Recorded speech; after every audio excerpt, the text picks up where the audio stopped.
Hi, if you've ever been concerned with cardiac health or you've thought about having better balance, stronger bones, stronger muscles, better mobility, better cognitive functioning and memory, there may be one thing that you are overlooking that you should keep track of as you get older.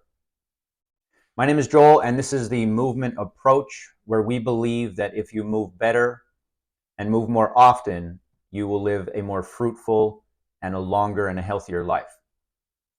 So today, I want to talk about the one vital sign that nobody is thinking of, and that is grip strength. So when we think about vital signs and things that are regularly measured when you go to your doctor for a regular checkup, we are thinking of things like blood pressure, heart rate, respiratory rate. More advanced than that, if necessary, we're thinking of blood sugar levels. And still more advanced than that, there are things like VO2 max and things like that that will determine a connection to your overall health and your health going forward, and can sometimes be looked at as predictors of what your health and your mobility might look like as you get older. Grip strength is becoming more increasingly under the microscope for healthcare experts as something that correlates very, very heavily with the things we mentioned earlier. So there are tons of studies that are out there in very recent times that demonstrate that grip strength is highly correlated with cardiac health. It's correlated with the chance that you are going to have a negative cardiac event in your near future. So for example, if you are an older person and your grip strength is on the lower side of what is considered normal, the odds of you having an issue with your heart or your cardiovascular system increases. So weaker grip strength means poor cardiac health. The same relationship is across the board for balance, speed of movement, strength, endurance, cognitive limitations in memory, bone density even. So all of these measures of health and all of these things that we need to be able to move better and move longer and live a healthier life can all be sort of correlated back to what your grip strength is. Now, that certainly does not mean that somebody who has very strong hands and cannot walk up the stairs, that the strong hands will overtake the rest of what they're going through in their mobility. What we're saying is that you can easily determine how the rest of your health is and the rest of your functional mobility is by simply being more aware of your grip strength. So what I like to think about is, for me, it's easy to test grip strength. We have an ability to do so. But for you as the listener and the watcher of this video, my thought process is that you simply just have to be aware of your grip strength, because it could raise a red flag or give you a sort of a reminder that, hey, maybe you need to start exercising a little bit more in general to keep your entire body in shape, your entire level of mobility in shape. Because we use our hands so often during the day, there may become a point in your life where you start to feel, wow, it's really a lot harder to open this jar than it was a year ago. Or I find myself asking for help to carry a gallon jug of milk and place it in the refrigerator because my hands just don't feel like they're going to hold it.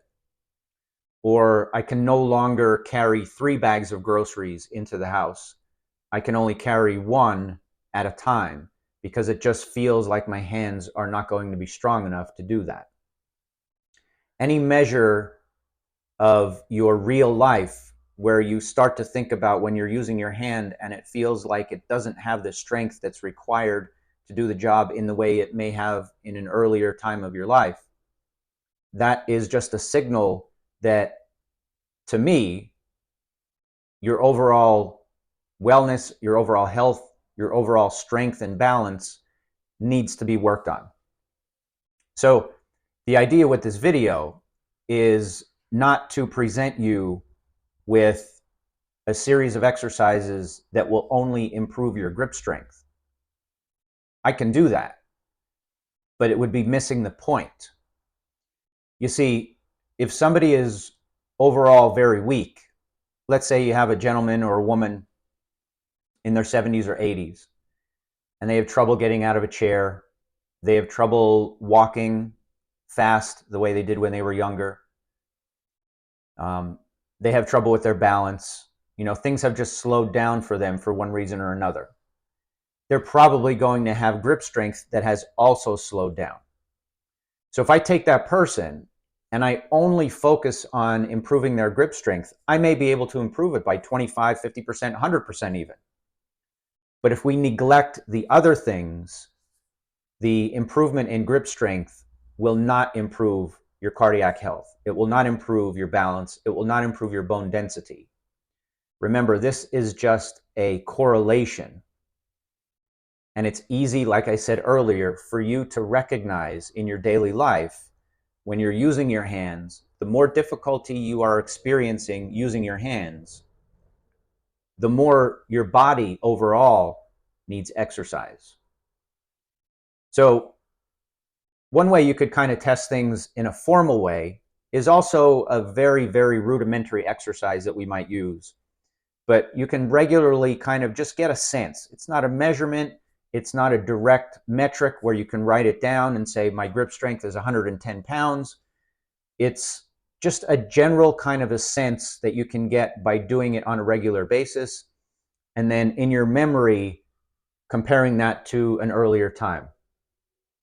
So let me show you that. So basically what you're going to do is you're just going to grab a regular towel. Okay? So this is just a bath towel, a shower towel. And what you want to do is you want to roll the towel on opposite ends as if you're wringing out fluid from the towel. If it was a wet towel and you're trying to wring it out, one hand is going one way, the other hand is going the opposite direction, and you're really getting a tightness in the middle. So again, this can be an exercise to improve grip strength if you're into really doing that and focusing on that. But to me, it's just a way for you to get an idea on how your grip strength is being maintained as you age. Okay? So I want you to get this and really tighten it and wring it. And then you're going to further wring it as if you're trying to wring every drip out. And you just repeat that over and over. And you roll up on it and you repeat it and you squeeze. And you'll get a sense for what that feels like. And then you simply turn it around to focus on the opposite side. Okay? Now again, this can be an exercise, but what I want you to do is I want you to use that as a way to sort of just really qualitatively measure how your grip is doing, along with how you feel your grip is doing in your everyday life. Very, very easy, very rudimentary and basic way of kind of just getting a feeling. And one day you might do that and you might be like, hey, this doesn't feel like I can wring this as strongly as I could, 6 weeks ago or 8 weeks ago. Then I want you to use that information and I want you to increase the exercises that you're doing on a regular basis.